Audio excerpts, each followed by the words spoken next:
ನಮಸ್ಕಾರ ಸ್ನೇಹಿತರೆ K A exam ಏನಿದೆ KSSIDC ಅದಕ್ಕೆ ಮತ್ತೆ ಅಪ್ಕಮಿಂಗ್ ಎಕ್ಸಾಮ್ಸ್ಗಳಿಗೆ ತುಂಬಾ ಇಂಪಾರ್ಟೆಂಟು. ಕಂಪ್ಯೂಟರ್ ನಿಮಗೆ ಪೇಪರ್ 2 ಕೇಳ್ತಾನೆ, ಒಂದು 15 ಡೇಸ್ ಇಲ್ಲ ಎಕ್ಸಾಮ್ಸು. ಸೊ ಹಾಗಾಗಿ ನೋಡ್ಕೊಳ್ಳಿ, ನಮ್ಮ paper 1 and paper 2 separate play list ಇದೆ. ಅಪ್ಕಮಿಂಗ್ ಎಕ್ಸಾಮ್ಸ್ಗೆ ಕೆ ಇದು ಹೆಲ್ಪ್ ಆಗುತ್ತೆ. ಅಂಡ್ ಮ್ಯಾರಥಾನ್ ವಿಡಿಯೋ ಮಾಡಿದೀವಿ, ಕಂಪ್ಯೂಟರ್ ಆಗಿರ್ಬೋದು, ಕನ್ನಡ ಆಗಿರ್ಬೋದು, ಇಂಗ್ಲಿಷ್ ಆಗಿರ್ಬೋದು. ಎಕ್ಸಾಮ್ಸ್ ಹತ್ರ ಇರೋದ್ರಿಂದ ದಯವಿಟ್ಟು ಇದನ್ನು ನೋಡ್ಕೊಳ್ಳಿ, ಇದು ಎಕ್ಸಾಮ್ಸ್ಗೆ ತುಂಬಾ ಹೆಲ್ಪ್ ಆಗುತ್ತೆ. ಅಂಡ್ KA ಪ್ಯಾಟರ್ನ್ ಅಲ್ಲಿ ಇದೆ. ಸೊ ಹಾಗಾಗಿ these are all very important ಆಗಿರುತ್ತೆ. ಅಂಡ್ ಇತ್ತೀಚೆಗೆ KA ಒಂದಷ್ಟು ಎಕ್ಸಾಮ್ಸ್ಗಳಿದೆ, ಆ ಒಂದು ಕ್ವಶನ್ಸ್ಗಳನ್ನು ಸಾಲ್ವ್ ಮಾಡಿದೀವಿ.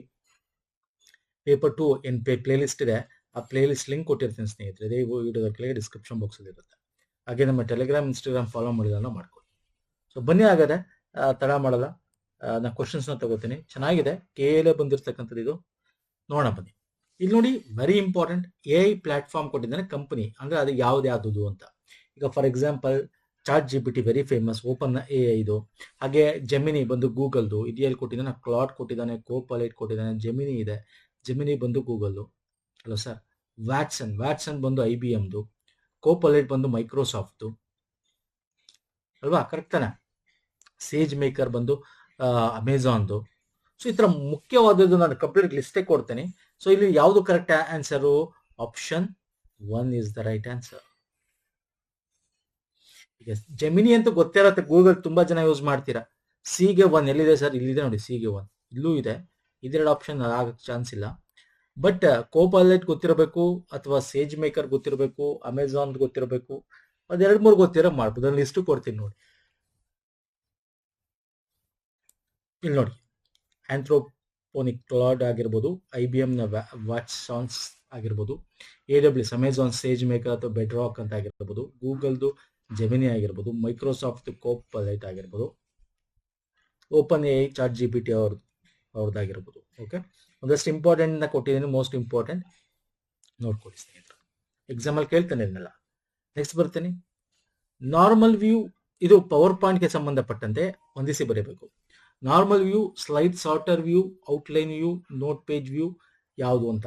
ಇದು ತುಂಬಾ ಸಲ ಮಾಡಿದ್ದೀನಿ, ಆದ್ರೆ ಒಂದೇ ವಿಡಿಯೋದಲ್ಲಿ ಒಂದೇ ಕ್ವಶನ್ ನಲ್ಲಿ ಎಲ್ಲಾನು ಹೊಂದಿಸಿ ಬರೋ ಟೈಪ್ ಕೇಳ್ಬಿಟ್ಟಿದ್ದೇನೆ ಅಷ್ಟೇ. ನಾನು ನಿಮಗೆ ತೋರಿಸಿದ್ದೀನಿ, ಈ ತರ ಇರುತ್ತೆ ಸರ್. ನಾರ್ಮಲ್ ವ್ಯೂ, PPT ವ್ಯೂಗಳು ನಾರ್ಮಲ್ ವ್ಯೂ ಇರುತ್ತೆ, ಔಟ್ಲೈನ್ ವ್ಯೂ ಇರುತ್ತೆ, ಸ್ಲೈಡ್ ಸಾರ್ಟರ್ ಇರುತ್ತೆ, ನೋಟ್ ಪೇಜ್ ಇರುತ್ತೆ, ರೀಡಿಂಗ್ ವ್ಯೂ ಇರುತ್ತೆ ಅಲ್ವಾ ಸರ್? ಎಸ್, ಸ್ಲೈಡ್ ಸಾರ್ಟರ್ ತುಂಬಾ ಸಲ ಕೇಳಿದ್ದಾನೆ. ಒಂದೇ ಪೇಜ್ ಅಲ್ಲಿ ಎಲ್ಲಾ ಸ್ಲೈಡ್ಗಳು ಈ ತರ ಸಣ್ಣದಾಗಿ ಇರೋದಕ್ಕೆ.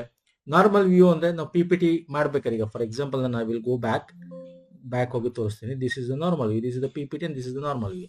ನಾರ್ಮಲ್ ವ್ಯೂ ಅಂದ್ರೆ ಇಲ್ಲಿ ನೋಡಿ, ಇಲ್ಲೆಲ್ಲ ನಿಮಗೆ ಏನಿದೆ, ಇದಿದೆ, ಈ ಕಡೆ ಸೈಡ್ ಏನಿದೆ, ನಿಮಗೆ ಎಡಿಟ್ ಮಾಡೋದು, ಇಲ್ಲಿ ಮಾಡೋದು, ಇಲ್ಲ ಬರೆಯುವ ಎಲ್ಲ ಇದೆ.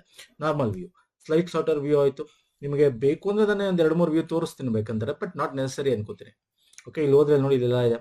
ನೋಟ್ ಪೇಜ್ ವ್ಯೂ ಅಂದ್ರೆ ನೋಟ್ ಪೇಜ್ ತರ ಬರುತ್ತೆ, ಈ ತರ. ಅರ್ಥ ಆಗ್ತಿದೆಯಲ್ಲ ನಾನು ಹೇಳ್ತಾ ಇರೋದು? Fine sir. ಸೊ ಈ ತರ ತುಂಬಾ ವ್ಯೂಸ್ಗಳು ನಾವು ನೋಡಬಹುದು. ಇಲ್ಲಿ ಈಗ ಗೊತ್ತಾಗಿದೆ ಅನ್ಕೋತೀನಿ, ನಿಮ್ಗೆ ಪ್ರಾಕ್ಟಿಕಲ್ ತೋರಿಸಿದೀನಿ. ಅಂಡ್ ಇಲ್ಲಿ ನೋಡಿದ್ರೆ ನಾರ್ಮಲ್ ವ್ಯೂ ಇದೆ. ಇಂಗ್ಲಿಷ್ ಅಲ್ಲಿ ನೋಡ್ಕೊಳ್ಳಿ, ಕನ್ನಡ ಗೊತ್ತಾಗಿಲ್ಲ. ನಾರ್ಮಲ್ ವ್ಯೂ ಅಂದ್ರೇನು? Short shows title text of your slides ಅಲ್ಲ, default view, slide associate with speaker notes, display nature. Okay, ಇಲ್ಲಿ ನೋಡಿ, ನಾರ್ಮಲ್ ವ್ಯೂ ಅಂದ್ರೇನು? ಡಿಫಾಲ್ಟ್ ಆಗಿ ಇರ್ತಕ್ಕಂಥದ್ದು. ಈಗ ತೋರಿಸಿದೆ, ನಾವು ಎಡಿಟ್ ಮಾಡ್ಬೋದು, ಕ್ರಿಯೇಟ್ ಮಾಡ್ಬೋದು, that is called default view. Okay, slide sorter ಒಂದೇ ಕಡೆ ಎಲ್ಲ ಬರೋದು. ಇಲ್ಲಿ ನೋಡಿ, display miniature preview of all slides ಅಂತಿದೆ. So this is the right answer. ಒಂದೆರಡು ಗೊತ್ತಿರೋ ಆನ್ಸರ್ ಆಪ್ಷನ್ ನೋಡ್ಕೊಂಡ್ಬಿಡ್ಬೋದು ಬೇಕಾರೆ. ಎಗೆ 2 ಅಂಡ್ ಬಿಗೆ 4 ಇರೋದು ಯಾವುದು? This is the only one. Option 3 is the right answer. Outline view ನಾನು ಆಲ್ರೆಡಿ ನಿಮ್ಗೆ ಹೇಳಿದೆ, it is title and text of your slides. And note page view ನಿಮಗೆ ಸ್ಲೈಡ್ ಅಸೋಸಿಯೇಟ್ ವಿತ್ ಸ್ಪೀಕರ್ ನೋಟ್ಸ್ಗಳಿರುತ್ತೆ, ಅದಿರುತ್ತೆ. So option 3 is the right answer. ಎರಡು ಗೊತ್ತಿರೋ answer ಮಾಡಬಹುದು. Okay, ಅರ್ಥ ಆಗಿದೆ ಅನ್ಕೋತೀನಿ.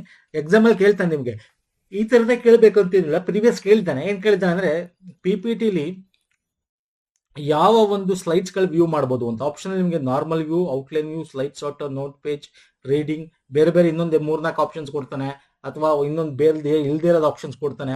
ಯಾವ್ದು ತಪ್ಪು ಹೇಳಿ ಅಂತಾನೆ, ಯಾವ್ದು ಸರಿ ಹೇಳಿ ಅಂತಾನೆ. ಸೊ ಇದು ನಿಮ್ಗೆ ಗೊತ್ತಿರಬೇಕು. Okay fine sir. ನೆಕ್ಸ್ಟ್ ಬರೋಣ. ಇದು ಸಿಂಪಲ್ ಕ್ವಶನ್.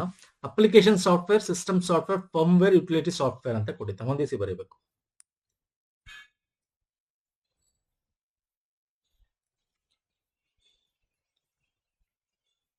ಈಸಿ ಇದೆ. ಅಪ್ಲಿಕೇಶನ್ ಅಂದ್ರೆ ನಾವು ಯಾವ್ದಾರ ಈಗ ಎಕ್ಸೆಲ್ ಯೂಸ್ ಮಾಡ್ತೀವಿ, MS ವರ್ಡ್, PPT ಇವೆಲ್ಲ ಅಪ್ಲಿಕೇಶನ್ಗೋಸ್ಕರ. ಈಗ PPT ಮಾಡಕ್ಕೆ ಯೂಸ್ ಮಾಡ್ತೀವಿ ಅಲ್ವಾ. ಎಕ್ಸೆಲ್ ನಿಮ್ಗೆ ಏನೋ ಮ್ಯಾಥಮೆಟಿಕ್ಸ್ ಆಪರೇಷನ್ಸ್ಗಳು ಯಾವ್ದು ದೊಡ್ಡದು ಚಿಕ್ಕದು ಅದು ಇದು ಕೂಡೋದು ಕಳಿಯೋದು ಅಲ್ವಾ, ಟ್ಯಾಬ್ಲರ್ ಕಾಲಮ್. ಸೊ ಇದು application software. Microsoft word is application software.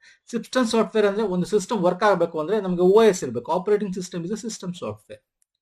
Okay, ಒಂದೆರಡು ಕೊಟ್ಟರೆ ಆನ್ಸರ್ ಮಾಡ್ಬೋದಾ? ಎಗೆ 3 ಬಿಗೆ 4 ಎಲ್ಲಿದೆ? ಎಗೆ 3 ಬಿಗೆ 4 ಇದೊಂದರಲ್ಲಿ ಯಾರಾದ್ರು ಕಣ್ಮುಚ್ಕೊಟ್ಟಿಕ್ಕಾಗಿ.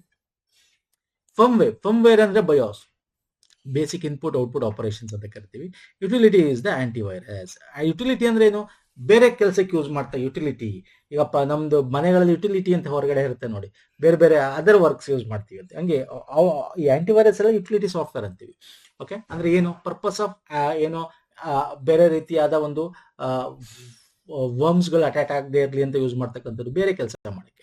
ಫರ್ಮ್ವೇರ್ ಯೂಶಲಿ ಈಗ basic input output operation use ಮಾಡಲ್ಲ ನಾವು. To start on the computer, boosting of computer ಅಂತ ಕರಿತೀವಿ ಅಲ್ವಾ ಸರ್. ಈಗೇನು ಯೂಸ್ ಮಾಡ್ತೀವಿ ಅಂತಂದ್ರೆ ಬೇಸಿಕ್ ಇನ್ಪುಟ್ ಬದಲು ರಬ್ಬಸ್ಟ್ ಅಂದ್ರೆ ಯಾವುದು, ನೆಕ್ಸ್ಟ್ ಕ್ವಶನ್ ಅಲ್ಲಿ ತಗೊಂಡಿದ್ದೇನೆ, ಇದನ್ನು ಯೂಸ್ ಮಾಡ್ತೀವಿ ಇವಾಗ. ಯಾವ್ದಿದು? UEFI ಫುಲ್ ಫಾರ್ಮ್ ಏನು ಅಂತ ಕೇಳಿದೆ ಎಕ್ಸಾಮ್. ಯೂಶಲಿ ಫರ್ಮ್ವೇರ್ ಬಯೋಸ್ ಬದಲು ಇವಾಗ ಇದನ್ನು ಯೂಸ್ ಮಾಡ್ತಾರೆ. ಯಾವ್ದು? ಯೂನಿಫಾರ್ಮ್ ಎಕ್ಸ್ಟೆನ್ಸಿಬಲ್ ಫರ್ಮ್ವೇರ್ ಇಂಟರ್ಫೇಸ್ ಅಂತ ಕರಿತೀವಿ, UEFI. What is the difference ಅಂತಂದ್ರೆ, it is a modern firmware. ಇದು it is the bridge between computer hardware. ನಿಮಗೆ ಬೂಟಿಂಗ್ ಅಂತಂದ್ರೆ ಏನೋ ಅದ್ರ ಬಗ್ಗೆ ಹೇಳೋ ನೆಸಿಟಿ ಅನ್ಕೋತೀನಿ. ಬೂಟಿಂಗ್ ಇಸ್ ಆನ್ ಮಾಡ್ಬೇಕಾದ್ರೆ ನಿಮಗೆ ಸಾಫ್ಟ್ವೇರ್ ಹಾರ್ಡ್ವೇರ್ ಒಟ್ಟಿಗೆ ಏನಾಗಬೇಕು, ಬ್ರಿಡ್ಜ್ ತರ ಕನೆಕ್ಟ್ ಆಗಿ ಅದು ಆನ್ ಆಗಬೇಕು. That is called booting. Basic input output system ಅಂತ ಏನ್ ಕರಿತೀವಿ, ಅದನ್ನ ಬಯೋಸ್ ಅಂತ ಮೊದಲು ಯೂಸ್ ಮಾಡ್ತಾರೆ. ಇವಾಗ ಅದ್ರ ಬದಲು it is a higher version ಅಂತ ಹೇಳ್ಬೋದು, ಇದನ್ನು ಯೂಸ್ ಮಾಡ್ತೀವಿ. ಯಾಕಂದ್ರೆ ಇದು ಫಾಸ್ಟರ್ ಬೂಟಿಂಗ್ ಆಗುತ್ತೆ, ಎನ್ಹಾನ್ಸ್ ಸೆಕ್ಯೂರಿಟಿ ಐತೆ, ಸೆಕ್ಯೂರ್ ಬೂಟಿಂಗ್ ಆಗುತ್ತೆ. ಓಕೆ, ಮತ್ತೆ ಲಾರ್ಜ್ ಡ್ರೈವ್ಸ್ ಗಳಿದ್ರು ಕೂಡ ಬೇಗ ಅದು ಆನ್ ಆಗುತ್ತೆ, ಸೆಕ್ಯೂರಿಟಿ ಇರುತ್ತೆ, ಹಾಗೆ faster than BIOS. Okay, unified extensible firmware interface ಅದು ಫುಲ್ ಫಾರ್ಮ್. ಬಯೋಸ್ ಬದಲು ಇವಾಗ ಇದನ್ನು ಯೂಸ್ ಮಾಡ್ತೀವಿ. ಫೈನ್ ಸರ್, ಅರ್ಥ ಆಯ್ತಲ್ಲ? ಎಸ್, ಎರಡು ಒಟ್ಟಿಗೆ ತಗೊಂಡಿವಿ ಅದಕ್ಕೆ. ಫೈನ್ ಸರ್, ನೆಕ್ಸ್ಟ್ ಹೋಗೋಣ ಬನ್ನಿ. ಓಕೆ, ವಿಂಡೋಸ್ 11 ಆಪರೇಟಿಂಗ್ ಸಿಸ್ಟಮ್ಗೆ ಸಂಬಂಧಪಟ್ಟಂತೆ ಕೇಳಿದ್ದಾನೆ. ಓಕೆ, ಟಾಸ್ಕ್ ಮ್ಯಾನೇಜರ್ ಏನಿದೆ, ಇನ್ಸ್ಟಾಲ್ ಮಾಡಿದ ಸಾಫ್ಟ್ವೇರ್ ತೆಗೆದುಹಾಕಲು ಬಳಸಲಾಗುತ್ತದೆ. ಡಿವೈಸ್ ಮ್ಯಾನೇಜರ್ ಹಾರ್ಡ್ವೇರ್ ದೋಷಗಳನ್ನು ಸರಿಪಡಿಸಲು ಉಪಯೋಗಿಸಲಾಗುತ್ತದೆ. ಯಾವುದು ಇಲ್ಲಿ ಸರಿ, ಯಾವುದು ತಪ್ಪು ಅಂತ ಹೇಳ್ಬೇಕು. ಅದೇ ಹೇಳುತ್ತೆ ಸರ್, ಡಿವೈಸ್ ಮ್ಯಾನೇಜರ್ ನೋಡಿ, ಡಿವೈಸ್ ನ ಮ್ಯಾನೇಜ್ ಮಾಡುತ್ತೆ. ಹಾರ್ಡ್ವೇರ್ ಡಿವೈಸ್ ಏನು ಏನಾದ್ರು ಇದ್ರೆ ಟ್ರಬಲ್ ಶೂಟಿಂಗ್ ಮಾಡೋದು, ಅರೇಂಜ್ ಮಾಡೋದು, ಮ್ಯಾನೇಜ್ಮೆಂಟ್ ಮಾಡೋದು. Yes, option B is correct. Option A ಕರೆಕ್ಟಾ? ಇದು ಅನ್ಇನ್ಸ್ಟಾಲ್ ಮಾಡೋದಕ್ಕಂದ್ರೆ it is next, it is one of the operation ಅಷ್ಟೇ ಟಾಸ್ಕ್ ಮ್ಯಾನೇಜರ್. ಬರೀ ಇದೊಂದು ಮಾತ್ರ ಮಾಡುತ್ತೆ ಅನ್ನೋದಲ್ಲ. Option 2 is the right answer. A ತಪ್ಪು, ಬಿ ಸರಿ. ಆಕ್ಚುಲಿ ಟಾಸ್ಕ್ ಮ್ಯಾನೇಜರ್ ಏನ್ ಮಾಡುತ್ತೆ, ಸಿಸ್ಟಮ್ ಮಾನಿಟರ್ ಮಾಡುತ್ತೆ, ಪರ್ಫಾರ್ಮೆನ್ಸ್, ಮ್ಯಾನೇಜ್ ರನ್ನಿಂಗ್, ಪ್ರೊಸೆಸರ್ ಇಲ್ಲಿ ನೋಡಿ, ಪರ್ಫಾರ್ಮೆನ್ಸು, ಹಿಸ್ಟ್ರಿ, ಸ್ಟಾರ್ಟ್ಅಪ್, ಈ ತರದೆಲ್ಲ ಮಾಡುತ್ತೆ. And to remove or uninstall software Windows 11 would be ನಿಮಗೆ ಕಂಟ್ರೋಲ್ ಪ್ಯಾನಲ್ ಅಲ್ಲಿ ಸಿಗೋದು, ಇಲ್ಲಿ ಸಿಗಲ್ಲ. ಟಾಸ್ಕ್ ಮ್ಯಾನೇಜರ್ ನೀವು ಕಂಟ್ರೋಲ್ ಪ್ಯಾನಲ್ಗೆ ಹೋಗ್ಬಿಟ್ಟು ನೀವು ಸಾಫ್ಟ್ವೇರ್ಸ್ ಇರುತ್ತಲ್ಲ ಅಲ್ಲಿ ಇನ್ಸ್ಟಾಲ್ಡ್ ಆಪ್ಸ್, ಅಲ್ಲೋಗಿ ನೀವು ಅನ್ಇನ್ಸ್ಟಾಲ್ ಮಾಡಬೇಕು. ಸೊ ಟಾಸ್ಕ್ ಮ್ಯಾನೇಜರ್ ಅದಿಲ್ಲ. ಟಾಸ್ಕ್ ಮ್ಯಾನೇಜರ್ ಏನ್ ಮಾಡುತ್ತೆ, ಟಾಸ್ಕ್ ಏನೋ ಮಾನಿಟರ್, ಪರ್ಫಾರ್ಮೆನ್ಸ್ ಸರಿ ಇದೆಯಾ, ರನ್ನಿಂಗ್ ಪ್ರೋಸೆಸ್ ಸರಿ ಇದೆಯಾ, ಅನ್ರೆಸ್ಪಾನ್ಸಿವ್ ಅಪ್ಲಿಕೇಶನ್ಸ್ ಏನೋ, ಇವೆಲ್ಲ ಇಲ್ಲಿ ಲಿಸ್ಟ್ ಮಾಡಿ ಕೊಡ್ತಕ್ಕಂಥದ್ದು. CPU ಎಷ್ಟು %, ಮೆಮೊರಿ, ಅರ್ಥ ಆಗಿಲ್ಲ. ಸೊ ಹಾಗಾಗಿ ಆಪ್ಷನ್ ಎ ತಪ್ಪು, ಆಪ್ಷನ್ ಬಿ ಸರಿ. ಸೊ ಇಲ್ಲಿ ಯಾವುದು sir? A falls, be true, option 2 is the right answer. Okay, shall we move? Yes sir, next ಬನ್ನಿ. ಡ್ಯಾಶ್ ವಿಳಾಸವು ಸ್ವಯಂಚಾಲಿತವಾಗಿ ಬದಲಾಗುತ್ತದೆ. ಓಕೆ, ಹಾಗೂ ಮತ್ತು ಇದು DHCP ಸರ್ವರ್ನ ಮೂಲಕ ನಿರ್ವಹಿಸಲಾಗುತ್ತದೆ. ಏನಿದು? Static IP, dynamic IP, MAC ಅಂತ ಕೊಟ್ಟಿದ್ದಾನೆ. ಯಾವ ಕರೆಕ್ಟ್ ಆನ್ಸರ್ ಹೇಳ್ತೀರಾ? Yes, dynamic IP is the right answer. What is dynamic IP? Dynamic IP ಅಂದ್ರೆ ನೀವು ಒಂದೊಂದ್ಸಲಾನು ಹೊಸದಾಗಿ ರೀಸ್ಟಾರ್ಟ್ ಮಾಡಿದಾಗ ನಿಮ್ಮ ವೈಫೈ, ರೂಟರ್ ಅಥವಾ ನಿಮ್ಮ ಸಿಸ್ಟಮ್ ಅದು ಹೊಸ ಒಂದು IP ಅಡ್ರೆಸ್ ಕೊಡ್ತಕ್ಕಂಥದ್ದು. ಅಂದ್ರೆ DHCP ಅಂದ್ರೆ ಏನು? ಡೈನಾಮಿಕ್ ಹೋಸ್ಟ್ ಕಾನ್ಫಿಗರೇಷನ್ ಪ್ರೋಟೋಕಾಲ್ ಅಂತ. ಓಕೆ, ಕೇಳ್ತಾನೆ ಫುಲ್ ಫಾರ್ಮ್ ಇದನ್ನ ಕೇಳಿದ ಸ್ನೇಹಿತರೆ. DHCP ಅಂದ್ರೆ ಡೈನಾಮಿಕ್ ಹೋಸ್ಟ್. ಅಂದ್ರೆ ಪ್ರತಿ ಒಂದು ಟೈಮು ಕೂಡ ಸ್ಟ್ಯಾಟಿಕ್ IP ಏನೋ ಒಂದು ಮ್ಯಾನ್ಯುಯಲಿ ನಿಮ್ಗೆ ಒಂದು IP ಡಿಸೈನ್ ಮಾಡಿರ್ತಾರೆ. ಆಟೋಮೆಟಿಕಲಿ ದಟ್ ಓಪನ್ ಮಾಡಿದಾಗ ಇದು ಮಾಡಿದಾಗ ಮ್ಯಾನ್ಯುಯಲಿ ಬೈ ಅಡ್ಮಿನಿಸ್ಟ್ರೇಟರ್ ಮಾಡಿರ್ತಾರೆ ಸರ್ವರ್ ಮುಖಾಂತರ. ಈಗ ಫಾರ್ ಎಕ್ಸಾಂಪಲ್ ಪ್ರಿಂಟರ್ಗೆ ಒಂದು IP ಕೊಟ್ಟಿರ್ತಾರೆ, ಸರ್ವರ್ ಒಂದಷ್ಟು ಡಿವೈಸ್ಗಳಿಗೆ ಒಂದಷ್ಟು IP ಕೊಟ್ಟಿರ್ತಾರೆ. ಬಟ್ ಡೈನಮಿಕ್ IP ಹಂಗಲ್ಲ, ಬೇರೆ ಬೇರೆ ವೈಫೈ ಕನೆಕ್ಟ್ ಆದಾಗ ಬೇರೆ ಬೇರೆ ಕಡೆ ಇದ್ದಾಗ ಅದು ಸಪರೇಟ್ ನಿಮಗೆ ತಗೊಳ್ತಕ್ಕಂಥದ್ದು, ಅಂದ್ರೆ IP ಅಡ್ರೆಸ್ ಚೇಂಜ್ ಆಗ್ತಕ್ಕಂಥದ್ದು. A dynamic IP is a temporary and can be changed periodically each time device connect to the network. ಆದ್ರೆ ಇದನ್ನ ಯಾರು ಮಾಡೋದು? ಇದನ್ನ ಮಾಡದೆ ಹೊಸ IP ಅಡ್ರೆಸ್ ಅದಕ್ಕೆ ಹೊಸದಾಗಿ ರೀಸ್ಟಾರ್ಟ್ ಆದಾಗ ಕೊಡೋದು ಯಾವುದು? ಡೈನಮಿಕ್ ಹೋಸ್ಟ್ ಕಾನ್ಫಿಗರೇಷನ್ ಪ್ರೋಟೋಕಾಲ್ ಮಾಡ್ತಕ್ಕಂಥದ್ದು. So it is a dynamic, ಅದನ್ನೇ ಕೇಳಿರೋದು. Dash address changes automatically and assigned by DHCP. ಯಾರು ಅಸೈನ್ ಮಾಡ್ತಾರೆ ಅಂದ್ರೆ ಡೈನಮಿಕ್ IP ನ ಯಾರು ಅಸೈನ್ ಮಾಡ್ತಾರೆ? DHCP ಸರ್ವರ್ ಅಸೈನ್ ಮಾಡುತ್ತೆ. DHCP ಅಂದ್ರೆ ಏನು? Dynamic host config. ಇದೇ ಹೆಸರೇ ಹೇಳ್ತಾರಲ್ಲ, ಡೈನಮಿಕ್ ಹೋಸ್ಟ್ ಕಾನ್ಫಿಗರೇಷನ್ ಪ್ರೋಟೋಕಾಲ್ ಅಂತ. ಓಕೆ ಓಕೆ, ನೆಕ್ಸ್ಟ್ ಕ್ವಶನ್ ಬಂದ ಸ್ನೇಹಿತರೆ. ಶಾರ್ಟ್ ಕೀ ಕೊಟ್ಟಿದ್ದಾನೆ, ಅದರ ಕಾರ್ಯಗಳು ಆಕ್ಷನ್ಸ್ ಕೊಟ್ಟಿದ್ದಾನೆ. ಹೇಳ್ತೀರಾ? ಮುಗಿಸಿ ಬರಬೇಕು. ಶಾರ್ಟ್ ಕೀ ಮತ್ತೆ ಅದರ ಆಕ್ಷನ್ಸ್ಗಳು.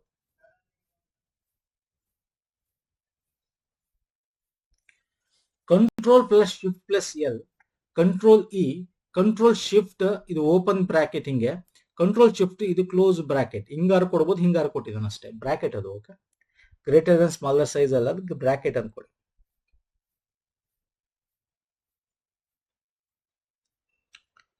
ತುಂಬಾ ಕೊಟ್ಟಿದ್ದೀವಿ ಸ್ನೇಹಿತರೆ ನೋಡಿ. ಈ ತರದೆಲ್ಲ ನಾವು ಪ್ರೀವಿಯಸ್ ವಿಡಿಯೋ, ನಮ್ಮ ಮ್ಯಾರಥಾನ್ ವಿಡಿಯೋ ಎಲ್ಲ ನೋಡ್ಕೋಬೇಕು ದಯವಿಟ್ಟು. ಈ ಕಂಟ್ರೋಲ್ E ಅಂದ್ರೆ control B, control E, align centre slide. Okay, ಒಂದು ಈ ತರ ಇರುತ್ತಲ್ಲ, ಸೆಂಟರ್ಗೆ ಅಲೈನ್ ಮಾಡೋದು, ರೈಟ್ ಲೆಫ್ಟ್ಗೆ ಅಲೈನ್ ಮಾಡೋದು. ಓಕೆ, ಇದು ಕರೆಕ್ಟ್ ಆಗಿ ಈ ಕಡೆ ಲೈನ್, ಇದು ಸೆಂಟರ್ ಕರೆಕ್ಟ್ ಆಗಿ ಅಲೈನ್ ಆಗಿರುತ್ತೆ. ಒಂದು ದೊಡ್ಡದಿರ್ಬೋದು, ಒಂದು ಚಿಕ್ಕದಿರ್ಬೋದು, ಸೆಂಟರ್ ಕರೆಕ್ಟ್ ಆಗಿರುತ್ತೆ. ರೈಟ್ ಸೈಡ್ ಅಲೈನ್ ಅಂತಂದ್ರೆ ರೈಟ್ ಅಲೈನ್ ಆಗಿರುತ್ತೆ. ಇದು ಒಂದೇ ನೇರದಲ್ಲಿರುತ್ತೆ, ಇದು ಗೊತ್ತಿದೆಯಲ್ಲ ನಿಮಗೆ. ಓಕೆ, ಇನ್ನು ಕಂಟ್ರೋಲ್ L ಅಲ್ಲ, ಇದು control plus shift plus L. ಇದು ಬರೀ ಕಂಟ್ರೋಲ್ L ಆಗಿದ್ರೆ ನೀವು, ನಾನು I will show you. Control L align the text left ಇತ್ತು ಅದು. ಓಕೆ, ಈ ಸೆಂಟರ್ ಅಲ್ವಾ, ಇದು ಲೆಫ್ಟ್. ಬಟ್ ಇದು ಕಂಟ್ರೋಲ್ ಶಿಫ್ಟ್ L ಅಂದ್ರೆ ಬುಲೆಟ್ ಪಾಯಿಂಟ್ ಬಳಸ್ತಕ್ಕಂಥದ್ದು. ಅಂದ್ರೆ ಇದನ್ನ ಶಿಫ್ಟ್ L ಮಾಡಿದ್ರೆ ನಿಮ್ಮ ಇದು 1 2 ಇದು ಬುಲೆಟ್ ಪಾಯಿಂಟ್ಗಳು. ಓಕೆ, ಇಲ್ಲಿ ನೇಮ್ ಅಂತ ಬರಿತೀವಿ ಅಂತ ಇಟ್ಕೊಳ್ಳಿ. ಓಕೆ, ಸ್ಕೂಲ್ ಅಂತ ಬರಿತೀವಿ. ಓಕೆ, ರ್ಯಾಂಕ್ ಅಂತ ಬರುತ್ತೆ. ಇದಕ್ಕೆ ಬುಲೆಟ್ ಪಾಯಿಂಟ್ಗಳು ಕೊಡ್ತೀವಲ್ಲ ಹಿಂಗೆ, ಇದು ಆಟೋಮೆಟಿಕ್ ಆಗಿ ಬರುತ್ತೆ MS ವರ್ಡ್ ಅಲ್ಲಿ. ಸೊ ಅವನೇ ಮ್ಯಾಚ್ ಮಾಡ್ಬಿಡ್ತಾನೆ. ಕಂಟ್ರೋಲ್ ನೋಡಿ, ಅವನೇ ಮ್ಯಾಚ್ ಮಾಡ್ಬಿಡ್ತಾನೆ. ಸೆಂಟ್ರಲ್ ಅಲೈನ್ಮೆಂಟ್ ಟೆಕ್ಸ್ಟ್ ಮಾಡೋದು. Control shift open bracket close bracket ಹಾಕಿದ್ರೆ ನೀವು ಒಂದು ಫಾಂಟ್ ಸೈಜ್ ನ ಇನ್ಕ್ರೀಸ್ ಮಾಡಂಗೆ ಅವನೇ ಮ್ಯಾಚ್ ಮಾಡಿದ್ದಾನೆ. ಕಂಟ್ರೋಲ್ ಪ್ಲಸ್ ಶಿಫ್ಟ್ ಈ ಬ್ರಾಕೆಟ್ ಓಪನ್ ಇದ್ರೆ ಒಂದು ಫಾಂಟ್ ಸೈಜ್ ನ ಕಡಿಮೆ ಮಾಡ್ದಂಗೆ. So he is only matched, ಅವನೇ ಮ್ಯಾಚ್ ಮಾಡ್ಕೊಟ್ಟಿದ್ದಾನೆ. A ಗೆ 1, B ಗೆ 2, C ಗೆ 3 ಇಲ್ಲಿ ಕೊಟ್ಟಿ ನೋಡಿ. In MS word control plus this right bracket ಇದ್ರೆ this is increase the font size, and this left bracket ಅಥವಾ ಓಪನ್ ಬ್ರಾಕೆಟ್ ಇದ್ರೆ this is decrease the font size by 1 point ಅಂತ. ಫಾಂಟ್ ಸೈಜ್ ಅಂದ್ರೇನು? ಈಗ ನಿಮ್ದು ಅಕ್ಷರ ಈಗ A ಅಂತಿದೆ, ಇದು ಒಂದು 17 ಪಾಯಿಂಟ್ ಅಲ್ಲಿ ಇದೆ. ಈ ಒಂದು ಆಪ್ಷನ್ ನ ನೀವು ಸೆಲೆಕ್ಟ್ ಮಾಡಿದ್ರೆ ಒಂದು ಡಿಕ್ರೀಸ್ ಆಗುತ್ತೆ. ಈ ಆಪ್ಷನ್ ನ ನೀವು C ನ ಸೆಲೆಕ್ಟ್ ಮಾಡಿದ್ರೆ ಇನ್ಕ್ರೀಸ್ ಆಗುತ್ತೆ. ಅಂದ್ರೆ 18 ಆಗ್ಬೋದು, 16 ಆಗ್ಬೋದು. ಯಾವಾಗ? ಈ ಒಂದು ಆಪ್ಷನ್ ಇದ್ದಾಗ. ಈ ಆಪ್ಷನ್ ಇದ್ದಾಗ ಡಿಕ್ರೀಸ್ ಆಗುತ್ತೆ. ಅರ್ಥ ಆಗ್ತಿದೆಯಲ್ಲ? ಮತ್ತೆ ಇದೊಂದೇ ಅಲ್ಲ, ಬೇರೆ ಬೇರೆ ಕೊಟ್ಟಿನಿ. ಆರೋ ಮಾರ್ಕ್ ಇದ್ದೆ, ಕಂಟ್ರೋಲ್ ಪ್ಲಸ್ ಆರೋ ಮಾರ್ಕ್ ಇದ್ದಾಗ ಏನಾಗುತ್ತೆ? ಕಂಟ್ರೋಲ್ ಪ್ಲಸ್ ಲೆಫ್ಟ್ ಆರೋ ಇದ್ರೆ ಏನಾಗುತ್ತೆ? Move 1 word to the left, 1 word to the top, light. ಇವೆಲ್ಲ ಕೂಡ ಗೊತ್ತಿರಬೇಕು. Double space control plus 2, double space line ಕೊಡೋದು, ಸಿಂಗಲ್ ಸ್ಪೇಸ್ ಲೈನ್ ಕೊಟ್ರೆ control plus 1. These are all very important ಸ್ನೇಹಿತರೆ. ಇಲ್ಲಿ ನೋಡಿ, increase the selected font plus, decrease the selected plus, ಇವೆಲ್ಲ ಕೊಟ್ಟಿದ್ದೀನಿ ನಾನು. ಓಕೆ, ಸೊ ಇವೆಲ್ಲ ನೋಡ್ಕೊಳ್ಳಿ. ಆಮೇಲೆ ಕಂಟ್ರೋಲ್ A ಇಂದ ಕಂಟ್ರೋಲ್ Z ತನಕ ಏನೇನು ಶಾರ್ಟ್ಕಟ್ ಕೀಸ್ ಇದೆ, ವೆರಿ ವೆರಿ ಇಂಪಾರ್ಟೆಂಟ್. ಪದೇ ಪದೇ ಕೇಳಿದ್ದಾನೆ. G ಕೇಳಿದ್ದಾನೆ, F ಕೇಳಿದ್ದಾನೆ, I ಕೇಳಿದ್ದಾನೆ, L ಕೇಳಿದ್ದಾನೆ, K ಕೇಳಿದ್ದಾನೆ. ಓಕೆ, O P XYZ ಇದೆಲ್ಲ ಕೇಳ್ತಾನೆ ಇರ್ತಾನೆ. ಇವೆಲ್ಲ ಈಸಿ ಶಾರ್ಟ್ಕಟ್ ಕೀಗಳು. Fine sir, any doubt? ಚಲೋ ನೆಕ್ಸ್ಟ್ ಕ್ವಶನ್ ಬನ್ನಿ. ಇಲ್ಲಿ ಕೊಟ್ಟಿದ್ದೀನಿ ನೋಡ್ಕೊಳ್ಳಿ. ಆಲ್ಟ್ ಕೊಟ್ಟಿದ್ದೀನಿ. ಆಲ್ಟ್ ಕೂಡ ವೆರಿ ಇಂಪಾರ್ಟೆಂಟ್ ಆಗುತ್ತೆ. ಓಕೆ, ನೋಡ್ಕೊಳ್ಳಿ ಸ್ನೇಹಿತರೆ. ಫೈನ್, ನೆಕ್ಸ್ಟ್ ಹೋಗೋಣ. ಒಂದು ಶ್ರೇಣಿಯಲ್ಲಿ ಅತ್ಯಧಿಕ nth ಮೌಲ್ಯವನ್ನು ಕಂಡುಹಿಡಿಯಲು MS Excel ನಲ್ಲಿ ಕೆಳಗಿನ ಯಾವ ಸೂತ್ರವನ್ನು ಬಳಸುವುದಾಗಿದೆ? ಹೇಳ್ತೀರಾ? nth ಮೌಲ್ಯ ಅತ್ಯಧಿಕ ನೋಡಿ. Excel can be used to find the nth largest value. nth largest value correct ಆಗಿ ಓದಬೇಕು. ಬರೀ ಲಾರ್ಜೆಸ್ಟ್ ಕೊಟ್ಟಿಲ್ಲ. ಬರೀ ಲಾರ್ಜೆಸ್ಟ್ ಕೊಟ್ಟಿದ್ರೆ ಮ್ಯಾಕ್ಸ್ ಅಂತ ಹಾಕ್ಬೋದಾಗಿತ್ತು. nth ಲಾರ್ಜೆಸ್ಟ್ ಕೊಟ್ಟಿರೋದ್ರಿಂದ option 1 is the right answer. Large A1 to A10 N. This is wrong ಆಗುತ್ತೆ. ಸರ್ ಈ ಎಂತ್ ಲಾರ್ಜೆಸ್ಟ್ ಬರೀ ಲಾರ್ಜೆಸ್ಟ್ ಅಂದ್ರೇನು? ಈಗ ನಿಮಗೆ ಒಂದು ಸೆಟ್ ಆಫ್ ಡೇಟಾ ಕೊಟ್ಟಿರ್ತಾನೆ ಅಂತ ಇಟ್ಕೊಳ್ಳಿ, ಹಿಂಗೆ ಇಲ್ಲಿರುತ್ತೆ ಎಕ್ಸೆಲ್ ಅಲ್ಲಿ 1 2 3 4 ಇಲ್ಲಿ ಲಾರ್ಜೆಸ್ಟ್ ಯಾವುದು ಅಂತ ಕೇಳೋದು. 1 2 3 4 5 ಇದೆ. ಲಾರ್ಜೆಸ್ಟ್ ಯಾವುದು ಸರ್? ಲಾರ್ಜ್ ಇಲ್ಲಿ 5 ಇದು ಲಾರ್ಜ್ ಅಲ್ವಾ ಸರ್? ಅದೇ ನಿಮಗೆ ಎಂತ್ ಲಾರ್ಜ್ ಅಂತಂದ್ರೇನು? ಈಗ ಇದೇ ಸೆಟ್ ಆಫ್ ರೇಂಜ್ ಅಲ್ಲಿ ಎನ್ ಅಲ್ಲಿ ಇಲ್ಲಿ ಏನಿದೆಯಲ್ಲ ಎಂತ್ ಲಾರ್ಜ್ ಅಂದ್ರೆ ಸೆಕೆಂಡ್ ಲಾರ್ಜೆಸ್ಟ್ ಯಾವುದು? ಸೆಕೆಂಡ್ ಲಾರ್ಜೆಸ್ಟ್ ಫಸ್ಟ್ ಲಾರ್ಜೆಸ್ಟ್ ಯಾವುದು? ಸೆಕೆಂಡ್ ಲಾರ್ಜೆಸ್ಟ್ ಯಾವ್ದು? ಇಲ್ಲಿ 4 ಹೇಳ್ತಾ ಅರ್ಥ ಆಗ್ತಿದೆಯಲ್ಲ?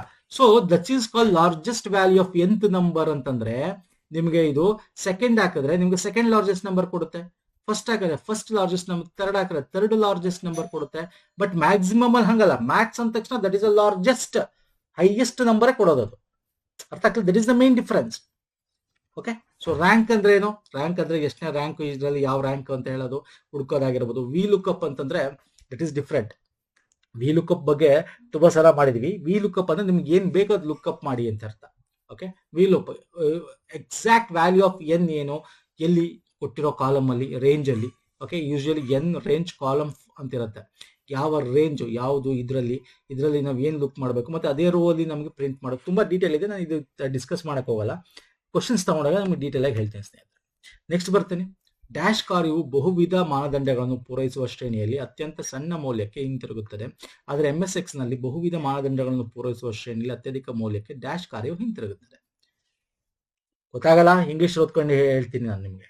The dash function returns the smallest value in a range that meets multiple criteria. ನೋಡಿ, smallest value in the range ಅಂತ ಹೇಳ್ತಿದೆ.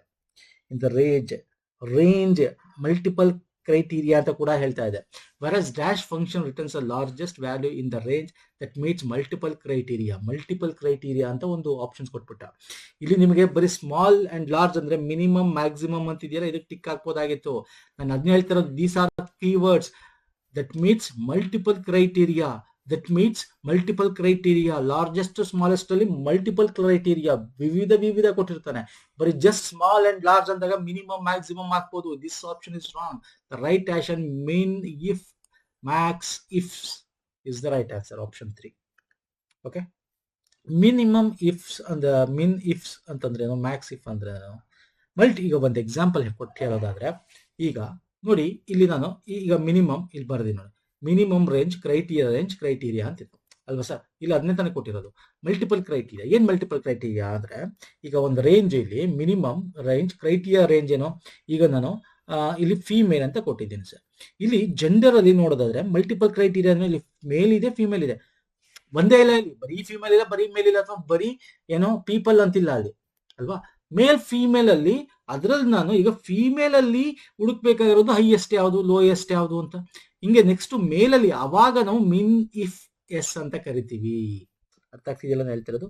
ಮಲ್ಟಿಪಲ್ ಕ್ರೈಟೀರಿಯಾ ಯಾವುದು? ಇಲ್ಲಿ ಮೇಲ್ ಫೀಮೇಲ್ ಎರಡಿದೆ, ಒಂದಕ್ಕಿಂತ ಜಾಸ್ತಿ ಇದೆ, ಬೇಕಾದ್ರೆ 3 ಇರ್ಬೋದು ಅಲ್ವಾ? ಮೇಲ್ ಫೀಮೇಲ್ ಮತ್ತೆ ಇನ್ನೊಂದು ಯಾವುದು ಸರ್?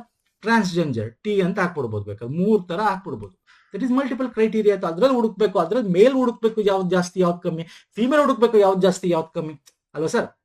ದಿಸ್ ಇಸ್ ಕಾಲ್ಡ್ ನಾವು ಮಿನಿ ಇಫ್ ಎಸ್ ಅಂತ ಕರೆಯೋದು, ಮ್ಯಾಕ್ಸ್ ಇಫ್ ಎಸ್ ಅಂತ ಕರೆಯೋದು. Okay, multiple criteria, this is the keyword. So option 3. ಬರೀ ಮಿನಿಮಮ್ ಯಾವುದು, ಮ್ಯಾಕ್ಸಿಮಮ್ ಯಾವುದು, ಲಾರ್ಜೆಸ್ಟ್ ಯಾವುದು, ಸ್ಮಾಲೆಸ್ಟ್ ಯಾವುದು ಅಂತ ಕೇಳಿದ್ರೆ ಆಗ ಮಿನಿಮಮ್ ಮ್ಯಾಕ್ಸ್ ಅನ್ನು ಟಿಕ್ ಹಾಕ್ಬೋದು, ಸೆಕೆಂಡ್ ಆಪ್ಷನ್ ಆಗ್ತಾ ಇತ್ತು. ಈಗ ಅದಾಗಿಲ್ಲ, ಸೊ ರೈಟ್ ಆಪ್ಷನ್ ಯಾವುದು? Option 3 is the right answer. ಅರ್ಥ ಆಗ್ತಿದೆಯಲ್ಲ? ಎಸ್. ನೆಕ್ಸ್ಟ್ ಬರ್ತೀನಿ. Which network topology most susceptible to single point of failure? Okay, ಯಾವುದು ಏಕಬಿಂದು ಅತ್ಯಂತ ಅವಕಾಶವನ್ನು ನೀಡುತ್ತೆ? ಟೋಪೋಲಜಿ ಒಂದೇ ಬಿಂದುವಿಗೆ ಬಂದು ಕನೆಕ್ಟ್ ಆಗೋದು ಯಾವ ಸರ್? ಹಿಂಗೆ ಟೋಪೋಲಜಿ, ನೆಟ್ವರ್ಕ್ ಟೋಪೋಲಜಿ ನಾವು ಓದಿದೀವಲ್ಲ, ಸ್ಟಾರ್ ಮೆಶ್ ಅಲ್ವಾ ಸರ್? ಒಂದೇ ಬಿಂದು ಯಾವ್ದಿದು? ಸ್ಟಾರ್. ಇದು ತುಂಬಾ ಫೇಲ್ಯೂರ್ ಜಾಸ್ತಿ ಈ ತರ ಇದ್ರೆ. ನೆಟ್ವರ್ಕಿಂಗ್ ಕನೆಕ್ಟಿವಿಟಿ, ನೆಟ್ವರ್ಕ್ ನ ಕನೆಕ್ಟ್ ಮಾಡೋದು ಅಂತ ನೆಟ್ವರ್ಕ್ ಟೋಪೋಲಜಿ ಗೊತ್ತಿರಬೇಕು. ಒಂದು ರಿಂಗ್ ತಪ ಇರುತ್ತೆ ನೋಡಿ, ಈಗ ಒಂದು ಫೇಲ್ಯೂರ್ ಆದ್ರೂ ಕೂಡ ಇಲ್ಲೂ ಫೇಲ್ಯೂರ್ ಆಗುತ್ತೆ. ಸ್ಟಾರ್ ಅಲ್ಲೂ ಅಷ್ಟೇ, ಒಂದೇನಾದ್ರು ಫೇಲ್ಯೂರ್ ಆಯ್ತು ಈಗ ನೆಕ್ಸ್ಟ್ ಕನೆಕ್ಟಿವಿಟಿ ಹೋಗಲ್ಲ ಅದು. ಸೊ ಯೂಶಲಿ ನಾವು ಫುಲ್ಲಿ ಕನೆಕ್ಟೆಡ್ ಅಥವಾ ಮೆಶ್ ಟೈಪ್ ಅಂತೆಲ್ಲ ಕರಿತೀವಿ, ಈ ತರ ಇರಬೇಕು. ಅದಿಲ್ಲ ಅಂದ್ರೂ ಕೂಡ ಏನೋ ಮೆಶ್, ಇಲ್ಲಿ ನೋಡಿ ಮೆಶ್ ಟೈಪ್ ಆರು ಇರಬೇಕು ಅಥವಾ ಫುಲ್ಲಿ ಕನೆಕ್ಟೆಡ್ ಇರಬೇಕು. ಓಕೆ, ಅಂದ್ರೆ ಪ್ರತಿಯೊಂದು ಕೂಡ ಕನೆಕ್ಟ್ ಆಗಿರ್ತಕ್ಕಂಥದ್ದಾಗಿರ್ಬೋದು. ಸ್ಟಾರ್ ಬಂದು ನೋಡಿ ಸಿಂಗಲ್ ಪಾಯಿಂಟ್ ಕೇಳ್ತಾನೆ ಎಕ್ಸಾಮ್ ಅಲ್ಲಿ, ಬೇಕಾದ್ರೆ ಸಿಂಪಲ್ ಆಗಿ ಕೇಳಬಹುದು. ಎಕ್ಸಾಮ್ ಹೆಂಗ್ ಕೇಳ್ತಾನೆ? ರಿಂಗ್ ಟೈಪ್ ಅಂದ್ರೆ ಒಂದಕ್ಕೆ ಎರಡು ಕನೆಕ್ಟ್ ಆಗಿರುತ್ತೆ, ಒಂದು ರೌಂಡ್ ತರ ಇರುತ್ತೆ ಅಂದ್ರೆ ರಿಂಗ್ ಟೈಪ್ ನೆಟ್ವರ್ಕ್ ಟೋಪಾಲಜಿ. ಈಗ ಒಂದೇ ಲೈನ್ ಅಲ್ಲಿ ಒಂದಕ್ಕೊಂದು ಕನೆಕ್ಟ್ ಆಗಿರುತ್ತೆ and one device is connected to other in single line ಅಂದಾಗ ಲೈನ್ ಟೈಪ್ ಆಫ್ ಟೋಪಾಲಜಿ. ಇನ್ನೊಂದ್ ಕಡೆ ಏನ್ ಹೇಳ್ತಾರೆ ಅಂದ್ರೆ ಒಂದು ಸಿಂಗಲ್ ಲೈನ್ ಇರುತ್ತೆ, ಎಲ್ಲಾ ಒಂದು ನೆಟ್ವರ್ಕ್ ಬಂದು ಡಿವೈಸ್ಗಳು ಆ ಒಂದು ಸಿಂಗಲ್ ಲೈನ್ ಮಿಡಲ್ ಲೈನ್ಗೆ ಕನೆಕ್ಟ್ ಆಗ್ತವೆ, ಅದು ಯಾವುದು ಅಂದ್ರೆ ಬಸ್ ಟೈಪ್ ಆಫ್ ಟೋಪಾಲಜಿ ಅಂತ ಕರಿತೀವಿ. ಇನ್ನೊಂದು ಟ್ರೀ ಬ್ರಾಂಚಸ್ ತರ ಇರುತ್ತೆ, ಆ ಬ್ರಾಂಚಸ್ ಗಳನ್ನ ಈ ತರ ಇದ್ರೆ ಆ ಟೋಪಾಲಜಿನ ಟ್ರೀ ಟೈಪ್ ಟೋಪಾಲಜಿ ಅಂತ ಕರಿತೀವಿ. ಸೊ ಈ ತರ ಎಲ್ಲ ಎಕ್ಸಾಮ್ ಅಲ್ಲಿ ಕೇಳ್ತಾರೆ. Okay, this are very important. ಇನ್ನೂ ಅದಷ್ಟು ತುಂಬಾ ಸೂಪರ್ ಆಗಿರೋ ಕ್ವಶನ್ಸ್ ಇದೆ, ನೆಕ್ಸ್ಟ್ ವಿಡಿಯೋ ಬರ್ತೀನಿ. ಅದಕ್ಕಿಂತ ಮುಂಚೆ ನಾನು ನಿಮ್ಗೆ ಹೇಳ್ತಾನೆ, ಎಕ್ಸಾಮ್ ಹತ್ರ ಇರೋದ್ರಿಂದ ನಿಮ್ಗೆ ಒಂದು 15 ಡೇಸ್ ಇಲ್ಲ ಈ ಒಂದು ಮ್ಯಾರಥಾನ್ ವಿಡಿಯೋಸ್ಗಳನ್ನ ನೋಡಿಸ್ತೀನಿ. ಎಲ್ಲ ಲಿಂಕ್ಗಳು, ಪ್ಲೇಲಿಸ್ಟ್ ಲಿಂಕ್ಗಳು ಕೂಡ ನಾನು ಕೊಟ್ಟಿರ್ತೀನಿ. ಯಾಕಂದ್ರೆ ಪ್ಲೇಲಿಸ್ಟ್ ಅಲ್ಲಿ ಇತ್ತೀಚೆಗೆ KL ಬಂದಿರೋ ಕ್ವಶನ್ಸ್ ಎಲ್ಲ ಡಿಸ್ಕಸ್ ಮಾಡಿದ್ವಿ. ಸೊ ಎಲ್ಲ ಲಿಂಕ್ ಇದೇ ವಿಡಿಯೋದ ಕೆಳಗೆ ಡಿಸ್ಕ್ರಿಪ್ಷನ್ ಬಾಕ್ಸ್ ಇರುತ್ತೆ. ನಮ್ಮ ಟೆಲಿಗ್ರಾಮ್, ಇನ್ಸ್ಟಾಗ್ರಾಮ್ ಫಾಲೋ ಮಾಡೋದನ್ನ ಮಾಡ್ಕೊಳ್ತೀನಿ. ಓಕೆ, ಸೊ ನೆಕ್ಸ್ಟ್ ವಿಡಿಯೋದ ಪುನಃ ಸಿಗ್ತೀನಿ. ನಮಸ್ಕಾರ, ಧನ್ಯವಾದಗಳು, ಥ್ಯಾಂಕ್ ಯು ಸೋ ಮಚ್.